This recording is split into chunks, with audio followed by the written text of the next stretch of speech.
అన్ని ప్రాంతాల మీద ప్రభుత్వానికి సమానమైన న్యాయం ధర్మం ఉండాలి. ఇక్కడున్న రైతాంగం దిక్కు లేక గత్యంతరం లేక కాలువలు రాక ప్రాజెక్టు రాక భూగర్భ జలాల మీద ఆధారపడతారు అధ్యక్ష.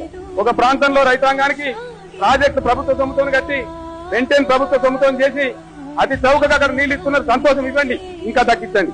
రైతులు దేశానికి అన్నం పెడుతున్నారు కాబట్టి వాళ్ళకి సాయం చేయని మాకు ఇచ్చలేదు. కానీ వాళ్ళ దగ్గర ఎంత తీసుకుంటున్నారో తెలంగాణలో కూడా అంతే తీసుకోవాలని నేను డిమాండ్ చేస్తా ఉన్నా అధ్యక్ష. తెలంగాణ రైతాంగానికి వ్యవసాయానికి ఫ్రీగా పవర్ సప్లై చేయాలని చెప్పి నేను డిమాండ్ చేస్తా ఉన్నా అధ్యక్ష. ఇది న్యాయం చేసినట్టు అవుతుంది తప్ప ఏం గొంతెమ్మ కోరిక. My demand is right demand. ఏ నాటికైనా సరే ఇదే ఓల్డ్ అప్పర్ కృష్ణా ప్రాజెక్టు నుంచి మహబూబ్ నగర్ కాలువలు రావాల్సిందే. తెలంగాణ ప్రజల వాళ్ళ న్యాయమైన హక్కు సాధించుకొని తీరుతారు అధ్యక్ష. ఇది చరిత్రలో జరగబోయే సత్యం, మీరు చూడబోతారు.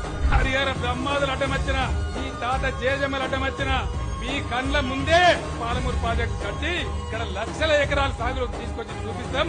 ఇలా పాలమూరు పంపు పొంగు చూస్తే ఒక నది వారినట్టుగా, కృష్ణమ్మ తాండవం చేసినట్టుగా మనసు పులకరించే విధంగా అద్భుతమైనటువంటి ఘట్టాన్ని నా కండతో చూసి నా ఒళ్ళంతా పులకరించిపోయిందని నేను మనవి చేస్తా ఉన్నా.